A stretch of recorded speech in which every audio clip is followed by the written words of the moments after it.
just want to say this to our Christian friends, you know, just to call it as it is and say it straight out, you know, you guys are worshiping one Jew. That's a mistake. You should be worshiping every single one of us because we all die for your sins every single day. That the devil runs Hollywood. I did say that. Yes. You still believe it?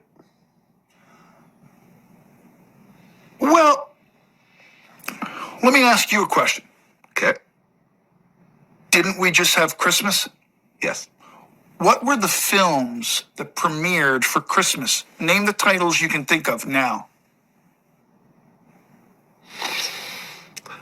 Let me see. There was Carry On, Right, which had a Christmas backdrop to it. right. But I can't really think of any actual Christmas films. Nicole Kidman's film came out. Oh, did it?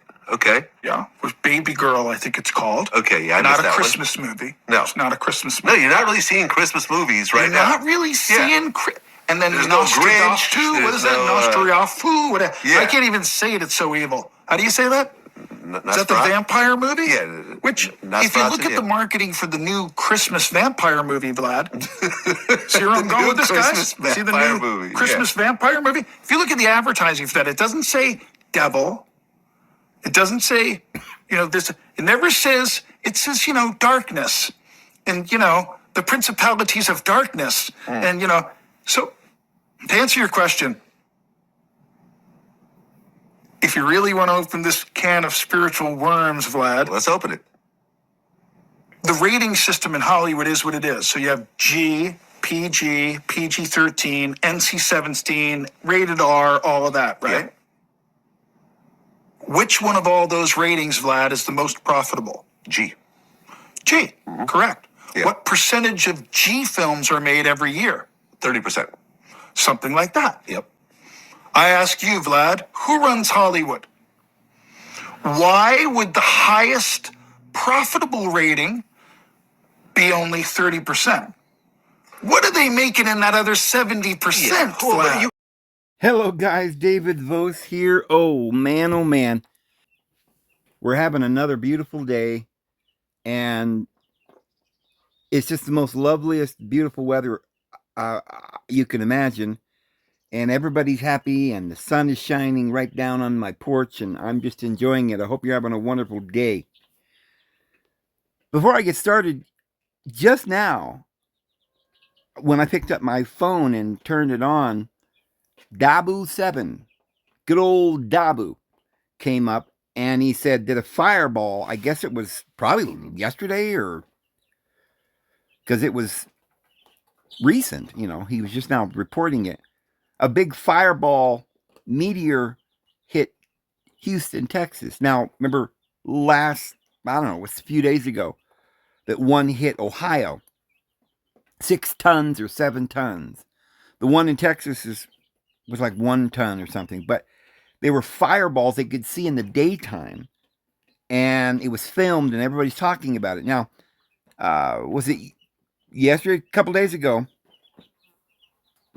somebody in the comments said, and you know who you are, but you said that you saw one recently, I guess in the same week or something, that hit Europe. I think you said it was in Germany or something. So, you know, this is odd because it happens to be 3 in a row that it's a little unusual. Now, they will say it's not unusual. These things happen every day. But the earth is so big and there's so much water, most of them hit the water or they'll hit at night. But it is a little strange to see one in the day that big to hit a house and have it filmed. Or to, you know, something spectacular, and to have 3, and there might be more going on. And here's the other oddity about it. We're talking about Europe and the United States. Houston is a very metropolitan area. I mean, there's Houston in that area, and Austin, and San Antonio, and Dallas. These are all huge cities. So it's a populated area, and they all saw it. Like, okay, sign for you guys. Here's your sign. And then the Ohio, Ontario, New England area, they got their sign. And then Germany, that's the middle of Europe, they got their sign. This seems to be regardless of whether it is, it could be considered, it would be a wake up for these two areas, which, interestingly enough, if somebody needs a warning right now, it might be Europe and the United States, who seem to be bent on creating World War III. And remember, when the star hits in the Bible, when the star falls and everybody sees it, it's a sign. There will be signs in the heaven and the stars and the sun and the moon, the Bible says. And what is the sign? That the devil has come down into you, and you have but a short time. Whoa, buddy. And the coincidence of this happening right now, when any moment Trump says he's going to, go in there with ground troops and blow up the country, and it's, they're blowing up oil wells and it's going into full scale. We're sending our troops, Europe, they're training the Kurds to go in as the army like they used to do with the ISIS thing. I think their plan is first to destroy the Middle East with all of this fighting. Kurds against the Sunnis or whatever. But what happens when it's all over? Then they've got an army. And what do you do with displaced people that are being murdered and killed and the economy's crashing and people are dying? What do you do with them? The same thing you do with the Venezuelans after you destroy the country of Venezuela. You bring them into the United States as refugees and sleeper cells, and you make them members of a gang or a mafia-style army, a rioting group.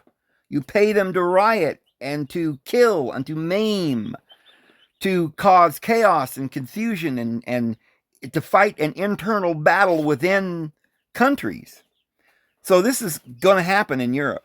I guarantee all these refugees that you're creating when you bomb Iran and they're going to bomb Saudi Arabia and then they're going to destroy Saudi Arabia. Because remember, Israel wants to have the land between the Nile and the Euphrates.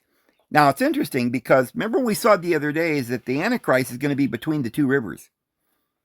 He's going to arise from between the two rivers. Well, what's interesting about that I hadn't thought of is that there are two ways you can interpret that. One is the two rivers of the Tigris and the Euphrates, which would be Iraq. But that doesn't seem to be the focus of what's going on right now. And I wouldn't suspect the Antichrist to come from Iraq necessarily. However, what I would expect is it could be somebody like Netanyahu who dies or somebody. And if the whole point of all of this is going on is the land that they're trying to capture between the two rivers, which is the Nile and the Euphrates, then it's not the Tigris and the Euphrates. It's not Iraq. It's actually the whole land that Abraham was given from the Nile to the Euphrates. All that land, which would include primarily Iran, Saudi Arabia, Syria, Israel, Egypt, and Iraq, and all of that area. So the center of that could certainly be Netanyahu in Israel, because that's in the middle between the Nile and the Euphrates. So that's just interesting. But these refugees are going to be made into armies. That's what they're doing. They're creating an army, the Kurds. Next, it'll be somebody else, against somebody else. And these individuals will eventually be hired and employed as mercenaries. And they will go into Europe, because they're over there in the Middle East. They'll end up going up into Europe and wiping out and having an endless war with Europe. And so look for something like that to happen here. Like the Venezuelans that have already come here. They might be sleeper cells here. And Iran's claiming that they can snap their fingers and they got sleeper cells in our country. But anyway, that's just some really good news to start the show with. Well, I don't know if it's good news. A lot of you might think that's bad news. But for me, it's good news because what must happen must happen. And I am really glad that we're at the brink of Christ's return. I am glad for that. And everybody can see it. And even the people on the news are declaring that we're in the end times. But guys, I have found some very interesting information. I was asking some questions, and This will, for those of you who can follow along and listen or are interested in this information, and if you have some kind of knowledge already about the human body, and if you've done any research, this is going to really make a lot of sense to you. And if any of you out there are getting a little older, you're starting to feel under the weather, you're gaining weight, you don't feel good, you're tired or whatever, this is really important for you to understand. So I asked AI, and this was, I think, last night, if you have candidus throughout the body, toe fungus, your gut is leaky, you got the gut syndrome, the leaky gut syndrome, you will acquire parasites. They live together in a ecology. You will have poor digestion. That's where the infection begins in your gut. And it's causing your liver to overwork. You certainly won't be able to produce the stem cells to heal. Also, imagine that the reason you are in this situation is that you ate carbs, processed genetically modified foods, starchy hybrid fruit with sugar, and you ate cookies and chips. So you have inflammation. Your cells are making defective cells. Your blood is infected with candidus too. You also are then not burning belly fat. Since you're eating so much sugar, it's building more belly fat. So fat is not just fat, but its elasticity is gone. The fat around your stomach, it's not just that you have a fat gut, but it's flabby. There's no elasticity, and there's a reason for that. And by the way, I'll show you that here probably in a little bit, where it finally dawned on me that we've been lied to, that all of this is caused just by sugar. If you eat a lot of all you eat is red meat, a lot of these people that are on these meat diets, you don't need that much protein. Your diet is supposed to be part protein, part fat, and some carbs, which we will explain here as we go, how you do this, what nature wants you to do to be healthy. But you shouldn't just eat protein. And what happens with the excess protein that you eat, it's just like the sugar. Your body turns it into belly fat. And it's very harmful, and it will destroy your liver. So eating meat all the time is a destruction of the liver and your organs, just like eating carbs all the time is eating your liver and your gut up. So keep that in mind. So the fat around your belly isn't just fat, but it's the elasticity is gone. You don't have omega-3 to rebuild tissue.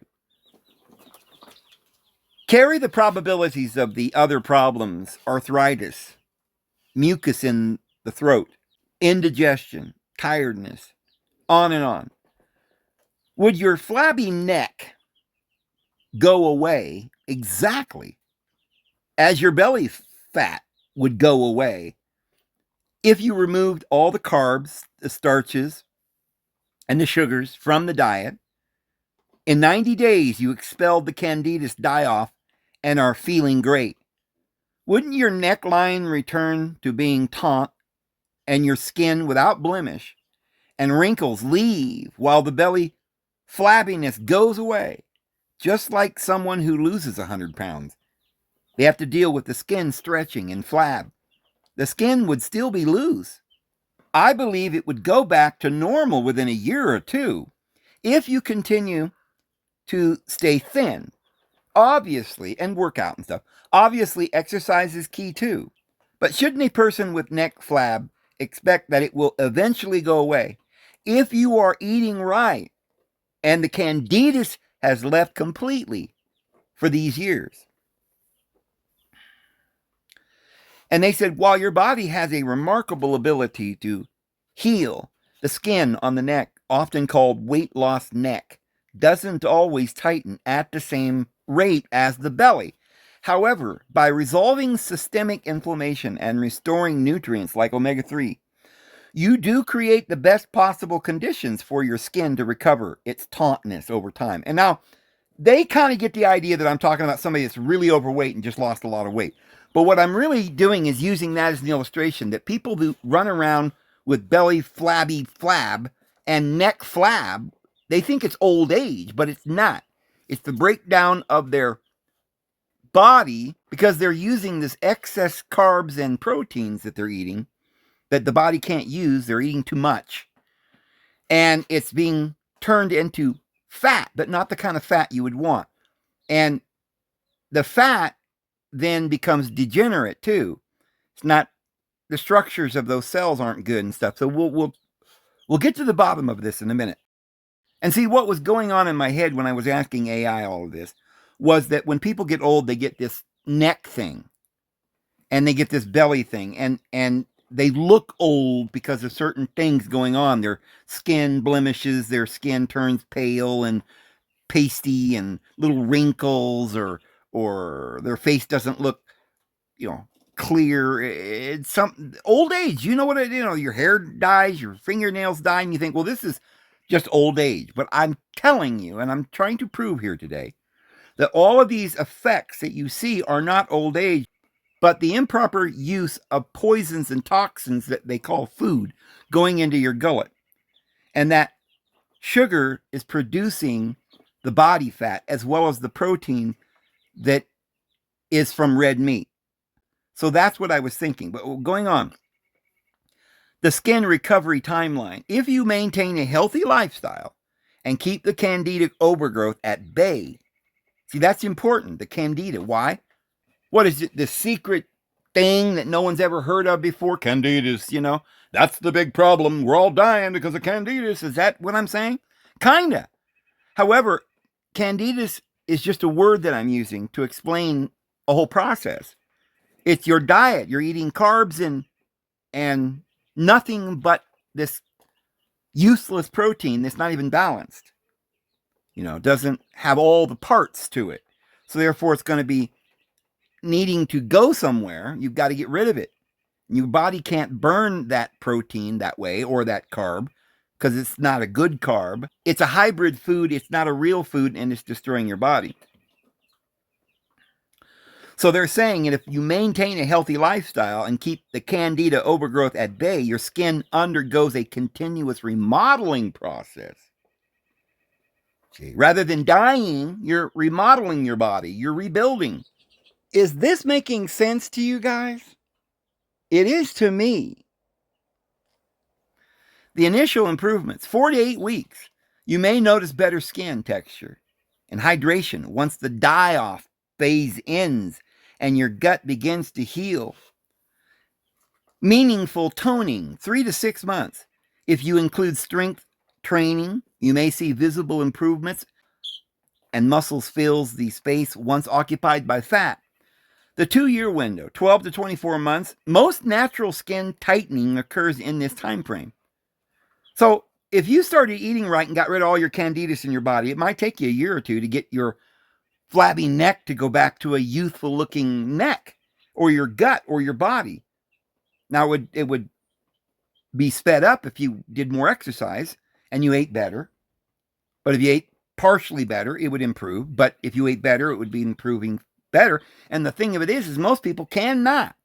They don't have the maturity or the strength mentally to eat right all the time. And so this is going to be the real problem.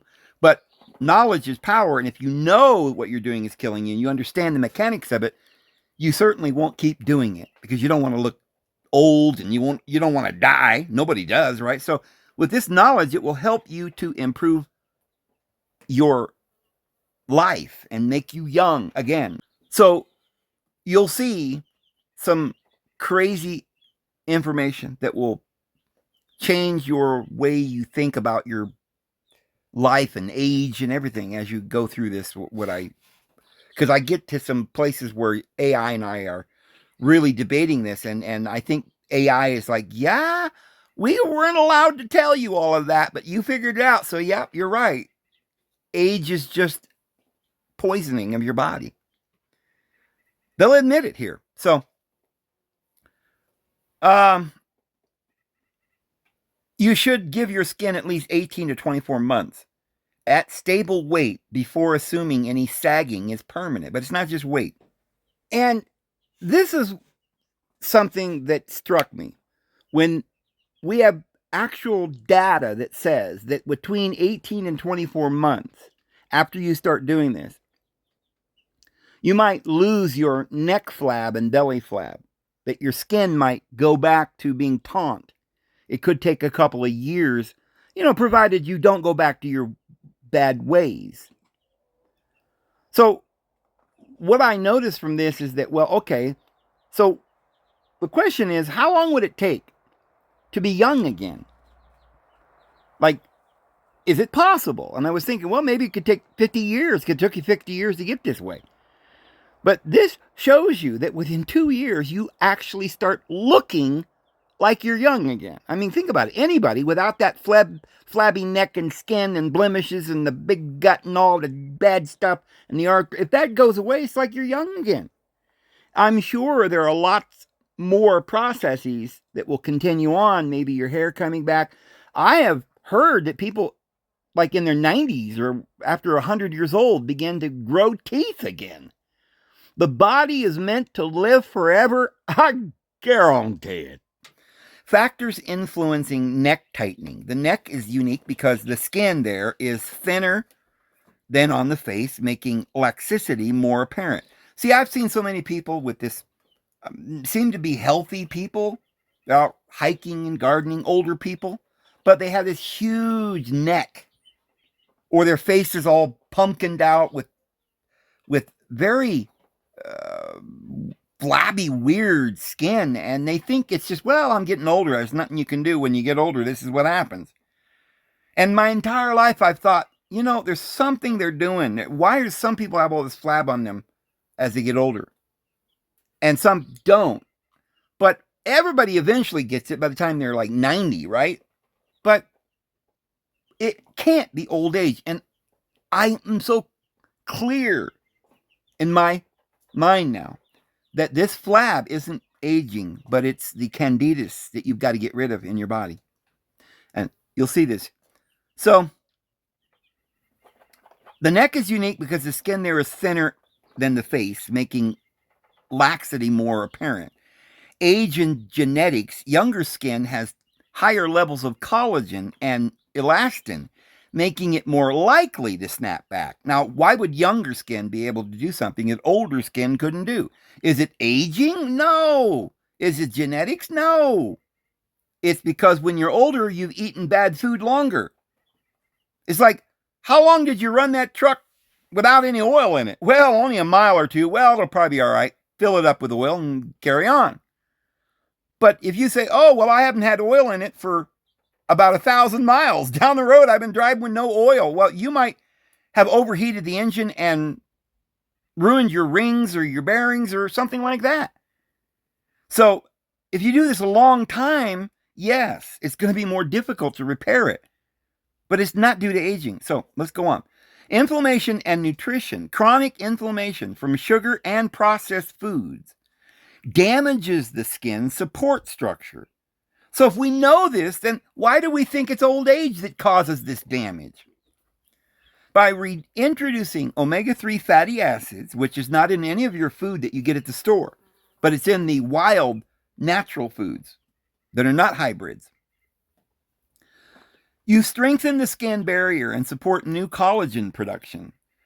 So I hear a big kick all over the world. In fact, I even got some collagen, was taking it. Because I was thinking, well, I don't have enough and we're not getting in the diet. But here's the thing, it's imperative you understand. All these tricks aren't going to work. You've got to go out and eat food.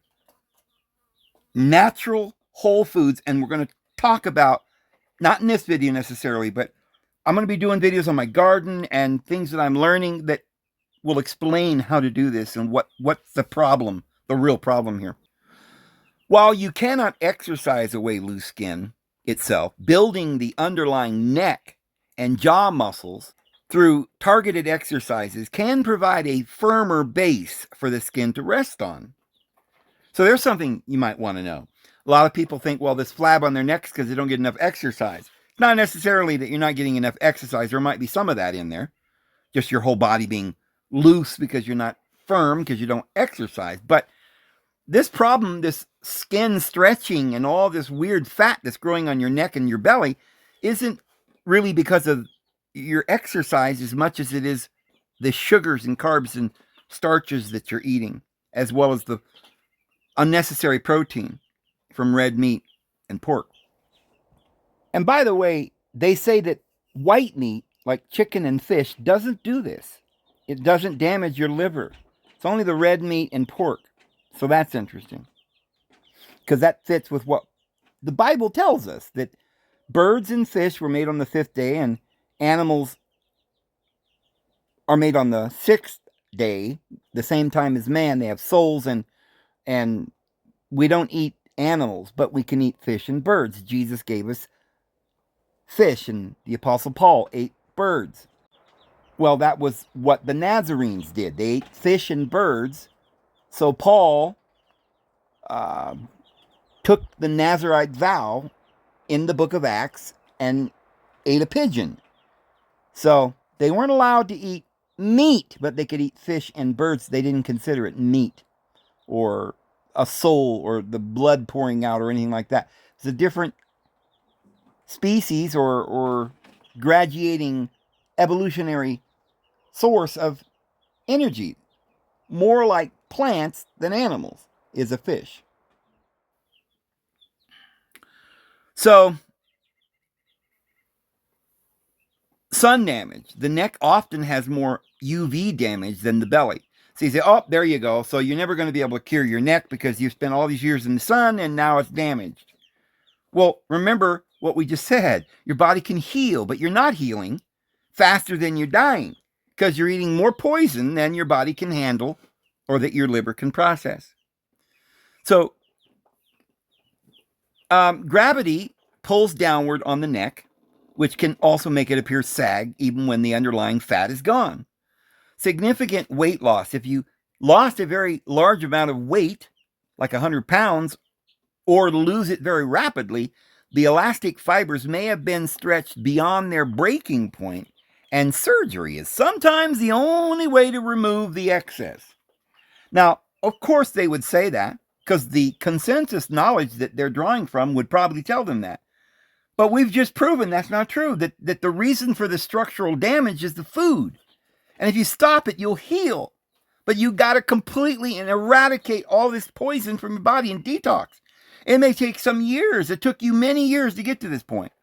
Support for your journey. To maximize your results over these 1 to 2 years, experts suggest staying hydrated, essential for keeping skin plump and resilient. Omega-3s and vitamin C. These are critical cofactors for the remodeling phase of skin healing. Gradual maintenance, staying at a stable weight, prevents further stretching of the skin.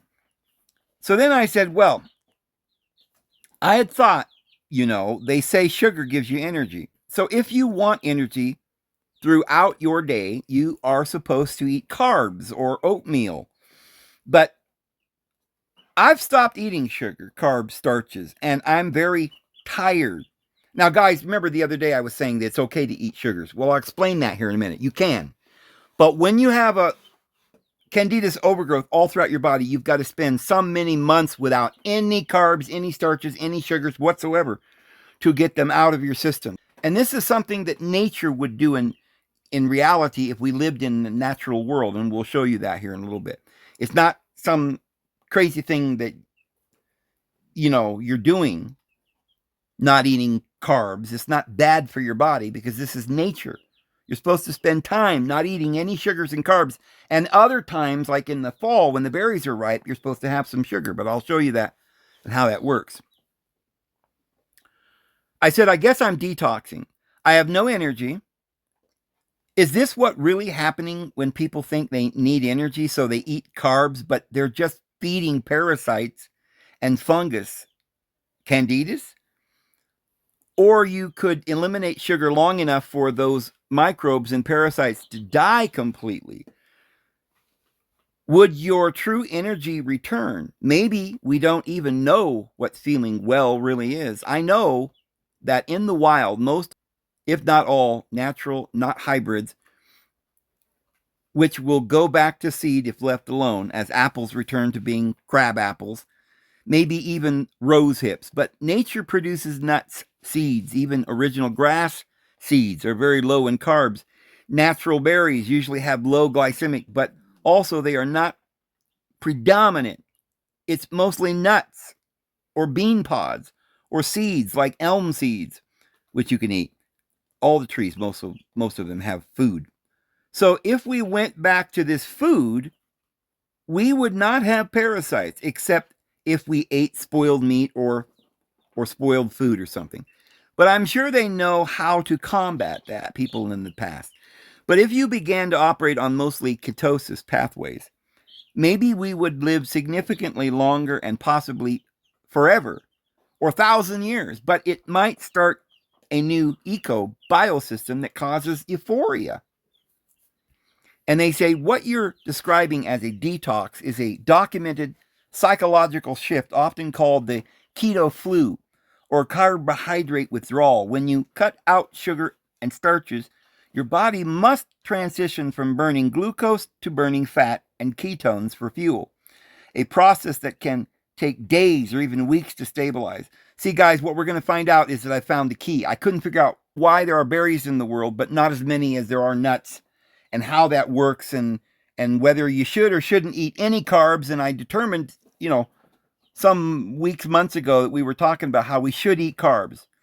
It's important that you have carbs. But we find out today about this to explain this deep subject that nobody's ever been able to figure out. And we figured out the whole process today. So it's important you watch this video.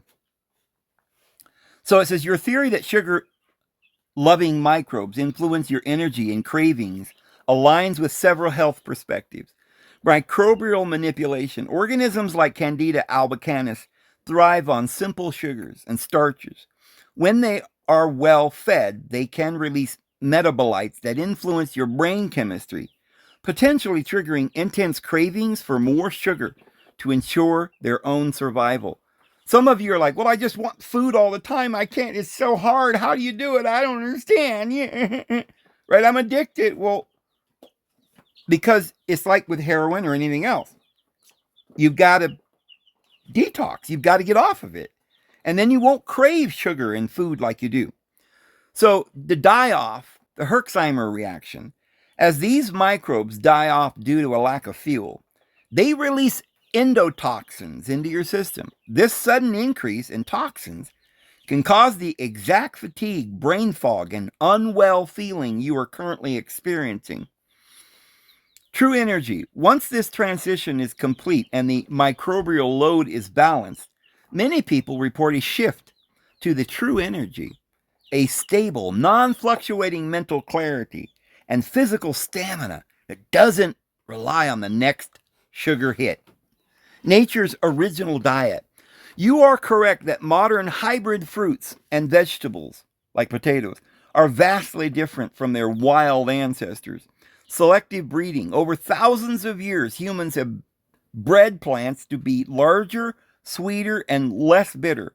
For example, wild apples were closer to sour crab apples, and wild bananas were filled with hard, inedible seeds.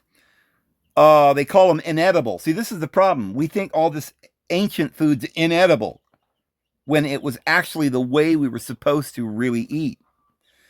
So, nutrient dilution. While modern produce is higher in sugar, it is often lower in fiber and essential phytonutrients compared to wild varieties. Evolutionary fit. Our ancestors primarily foraged for nuts, seeds, and fibrous plants that had a much lower glycemic load than today's supermarket diet. Longevity and ketosis. Research into long-term ketosis suggests it may offer significant health benefits, though with some caveats.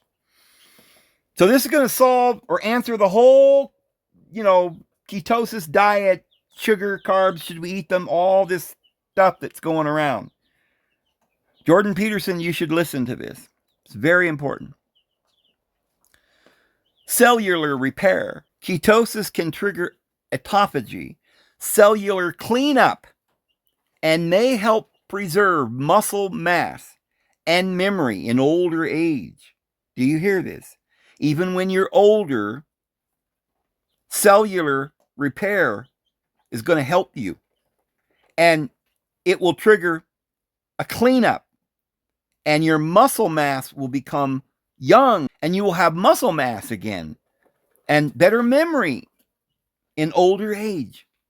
Longevity studies. In animal studies, a ketogenic diet has been shown to extend median lifespan and improve health span, the number of years lived in good health. The keto break. Recent research suggests that intermittent ketosis, rather than a constant multi-year state, might be most beneficial. Continuous long-term ketosis in some studies was linked to a buildup of aged senescent cells in certain organs, which was avoided by taking occasional breaks from the diet. As you navigate these 90 days, are you also focusing on replenishing electrolytes like magnesium and potassium to help mitigate the current fatigue? I said, yes, thanks, I am, but I think this is the key. Nature. Berries, sweet fruit, is not most trees or plants, but they exist, like huckleberries in Idaho. They're sweet, but they are very nutritious too. But they only grow in the summer, and there is a short window for harvest. They spoil quickly, so unless dried or canned, they are only available in the fall before winter. The bears eat them to get fat. Then they can hibernate in the winter. And we've talked about this before, but this is going to go somewhere you need to know. They burn from the fat store. So humans get their harvest in and their firewood and gardening and rest inside the cabin all winter. They won't have fruit, only scarce food. They will burn fat. So nature's way is to eat and enjoy, then fast, and then work again for survival. And they say, well, your observation about the seasonal harvest, feast, and fast cycle is exactly how evolutionary biologists describe the survival switch. Nature used specific high sugar windows, like the Idaho huckleberry season, as a biological signal to prepare for the coming of lean months. The survival switch and the fructose. In the wild, sugar fructose isn't just energy, it is a specialized storage signal. The weight can trigger when animals and our ancestors found ripe fruit in late summer. The fructose would actually lower active energy, the ATP, in their cells. This alarm signaled the body to stop burning energy and start shunting every calorie into fat stores. Leptin resistance. Fructose temporarily blocks the full signal leptin, causing foraging behavior or binging. This is why bears can eat 20,000 plus calories of berries a day. Their brain is essentially told they are starving, so they keep packing it on, packing on fat. Metabolic water. Fat isn't just fuel for the winter. It's a source of water.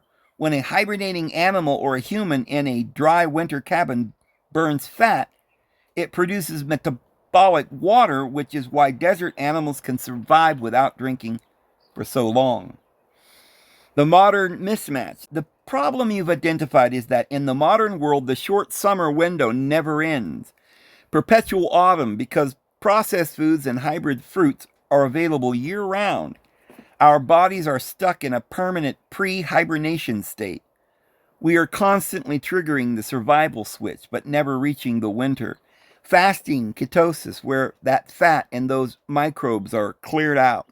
Metabolic flexibility. Our ancestors survived because they could switch easily between burning sugar in the summer and burning fat in the winter. Modern health issues often stem from metabolic inflexibility. The body has forgotten how to burn fat because it's constantly flooded with glucose. Does longevity await in winter? Your theory on longevity through long-term fat-burning ketosis has some scientific support. Autophagy. When you enter that winter state, fasting or very low carb, your body begins a process called autophagy, where it recycles old defective cells and proteins. This is essentially the cellular cleanup you mentioned. You see, guys, if you had a tumor or something, you never go into remission when you have your cancer or your tumor. It never starts going away and shrinking, even though it's been proven that it can, and many people do have a tumor or a cancer and it shrinks and it goes away and they go into remission. Well, why? What do we need to do to figure this out? Well, first of all, how to get there in the first place? You're eating this bad diet. Once it's there, if you don't stop eating the bad diet, it doesn't go into remission. You don't get better. And then that's when they tell you, oh, well, you got to take drugs and it'll never get better. It'll never get better for most people because most people are never going to change what they're doing. So if you want your cancer to go into remission or your tumor to go away or to shrink or your flab or your health or your fatigue to go away or your, all of it, your arthritis or your diabetes or anything, all of it. Yes, even diabetes and leukemia and any disease. It will immediately go away as soon as you, like within 90 days, you just stop eating long enough, fast, or you don't have to completely fast. Just don't eat sugar at all. No berries in the winter. All you got in the winter is some meat or some dried nuts or something to munch on. Maybe some old tubers that you can make a stew with. This is why people ate stew and meat in the winter and beans and meat. Because these were foods that you could... Now, of course, people in China eat a lot of rice, which is some food they came up with for them. And in the West now, it's all corn. But all of this is designed to be a hybrid, genetically modified food that's killing everybody. But now, what we were just saying, I want you to really think about this. You're going along, everything's fine, and then you don't feel good, you're starting to get overweight, and you go into the doctor, and he's like, yep, you got cancer. We're going to have to radiate it out, right? Why is it that the doctor hasn't got a clue what health is? Why doesn't he say, well, look, you've eaten all of this food, that's all right. Now, you got to understand that this tumor or all this fat, which is kind of what tumors are, it's just dead cells building up. The body's insisting them over here, building this fat and liver and belly fat, fatty liver and all of this, due to the fact that you're eating sugar, carbs, or starch, which isn't necessarily a bad thing. Berries have sugar, but it's something you do in the fall to prepare for winter. And so if you don't learn to fast and go periods of time without eating carbs and berries and starches, then your belly's going to keep growing. You keep eating, you're going to keep getting fatter. And it's not just that you're getting fatter, but you're eating very poor nutrients that aren't capable of rebuilding fat in its proper structure. So you're going to have this weird, stretchy elasticity and all of this cancers and tumors and things. And you're like, well, this is some disease made from Satan. No, it's just your own stupidity. You're not exercising. You're not eating right. And what is the main cause of all of this? You're living in Babylon. You're living in the city. That's what sin is. It's not like, oh my goodness, you've made God mad. That's not what sin is. Sin is an error against your own life. It's like, cutting your own hand off and like, well, what's that? Is that sin? Am I going to go to hell now because I cut my hand off? No, you're just going to walk around without a hand. It's going to be very difficult. You're going to pay for what you do. And now think about it. Now you got wisdom. You learned, well, I better not cut my hand off anymore. I need that. Okay, so now you know, but you never knew before. But now we know that we are supposed to spend several months detoxing every year. It's okay to eat a little real good sugar like berries and fruit in the summer and stuff when they're available. But during the winter, at some point, you're going to have to lay off for a while. You see, you got to do this, and this is what's going to keep you healthy. Fasting for periods of time. But wait a minute, Dave, that's hard. I don't want to do that. It's too hard. I like eating sweet food and chips and junk food and Twinkies. I mean, I can't stop. So, it's God's fault, right? We just all die, and we're just going to have to accept that, right? We go in there and radiate our body out and have them empty our bank account into their savings for the industrial military complex fund, right? To end the world. So think of it this way. Do what you want, right? Just do what you want. But what do you want? Do you want to be healthy and happy? See, you're thinking, well, I won't be happy without my Twinkies. But the truth is you won't be happy with your Twinkies. You're not going to be happy with that neck, that belly, your health, your death, taking all your money out of your bank account, going to a doctor, having yourself tortured on an IV for several months and then dying. That's not going to make you happy. You can be euphoric happy when your body goes back to a ketosis state. And you'll have peace, prosperity. You can run and play and go do things. You'll be happy and you'll be beautiful. You'll be good looking again. You'll be young. You want that. Don't you want that? Well, now you know what you want. So go get what you want. So I had to move locations to plug the phone in. So it begins a process called autophagy, where it recycles old defective cells and proteins. This is essentially the cellular cleanup you mentioned. Inflammation control, ketones, are more than just fuel. They are signaling molecules that physically block inflammatory pathways, like the NLRP3 inflammasome. This is likely why you feel great once the initial sugar withdrawal fog lifts. Euphoria. The euphoria you mentioned is often reported by those in deep ketosis.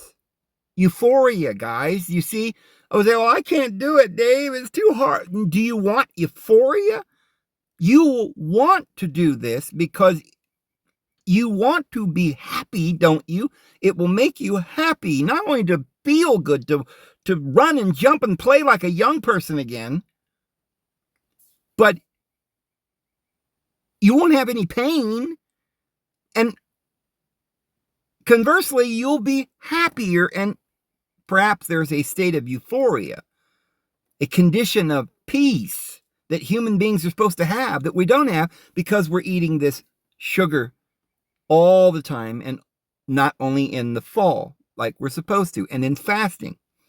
So the euphoria you mentioned is often reported by those in deep ketosis, likely due to the brain running more efficiently on ketones. Now, there's another thing. I was always told that you could run your brain on ketosis, but it's more efficient if you use sugar.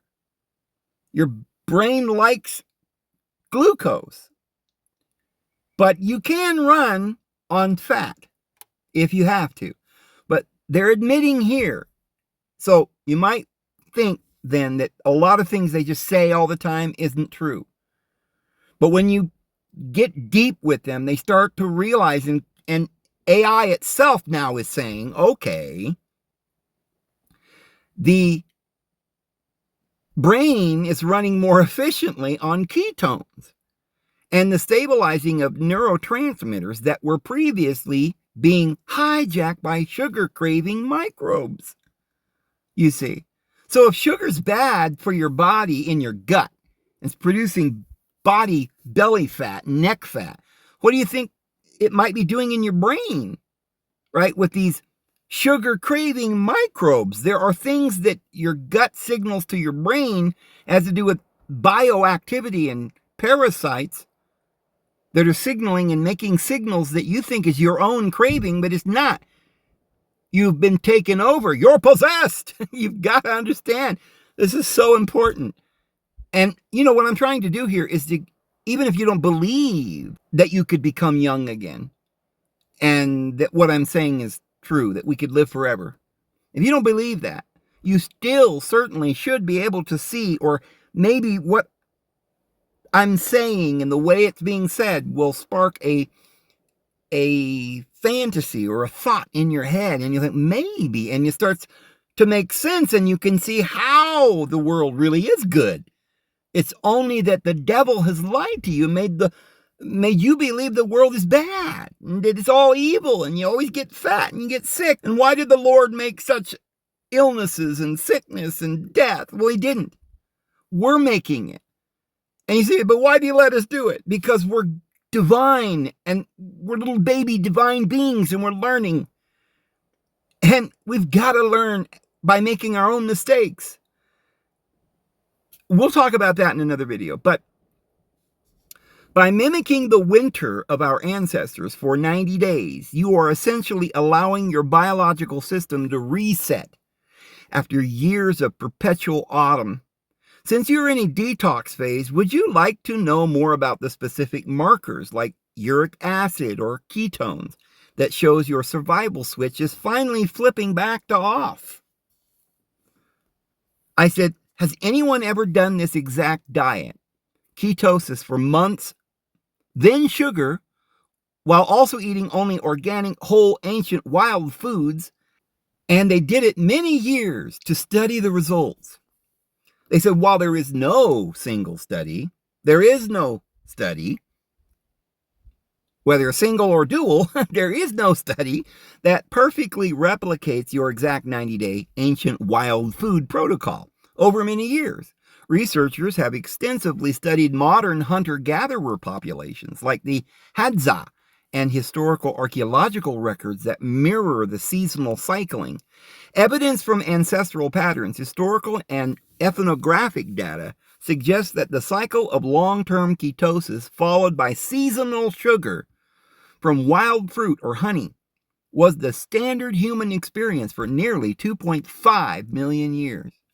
Seasonal bottlenecks. Ancient humans often faced seasonal carnivore bottlenecks during winter or in dry seasons, where carbohydrates were nearly non-existent, forcing the body into a deep fat-burning state.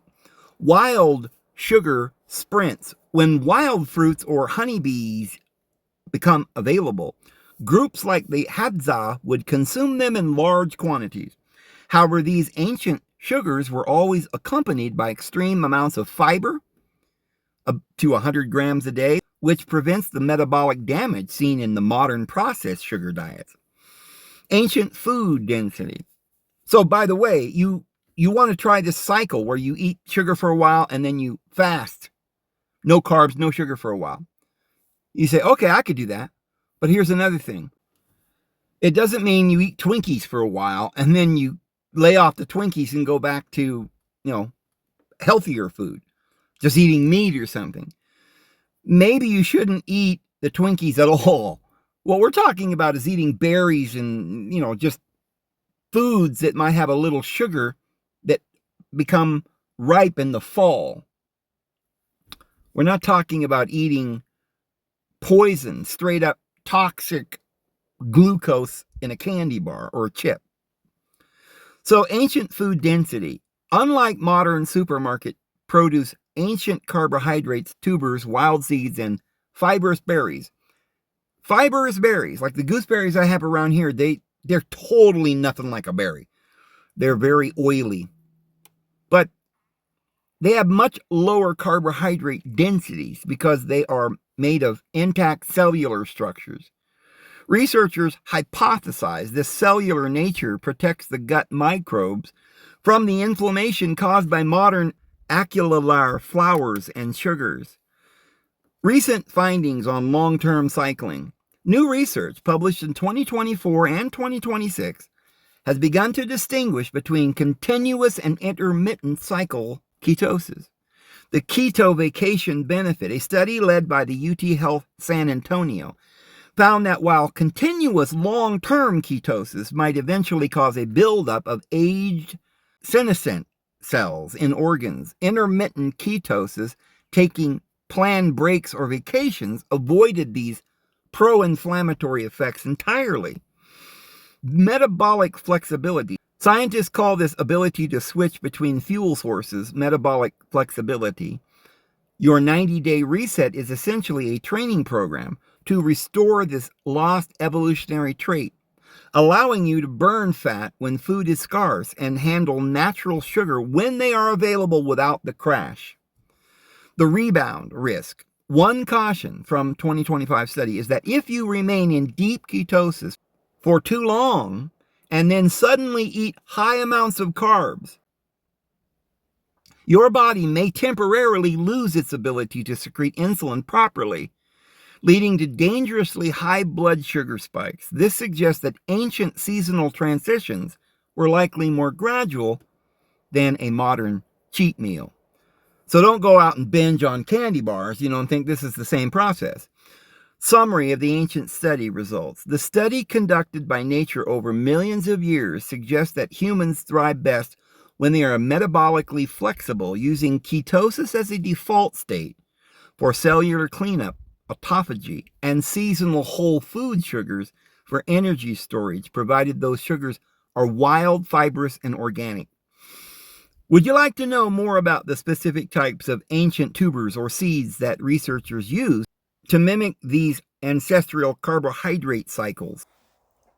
So, anyway, what's interesting is that I had done some more research last night as well, but it was a whole different subject, and it's really, really interesting that I want to share with you tomorrow about Mabuse and who the Antichrist is from Dolores Cannon and some things that she said, and some more information on the old Mabuse and Nostradamus puzzle. And yeah, no more problems. Hopefully this year I won't have the problem that I had last year in my garden with the squirrels eating all my garden. We got a cat now, and she's out there garden to garden. She goes into the greenhouse and she's made certain there aren't any more mice or anything in there. She's taken them out. She's the best thing that this place here on Red Mesa has seen for a while. I love that little cat. She's a great one, and I'm starting to plant, as you can see. Anyway, I think I'll just leave her there. And the Lord loves you all. His grace and his peace will be with you all. We'll see you tomorrow. Have a good one.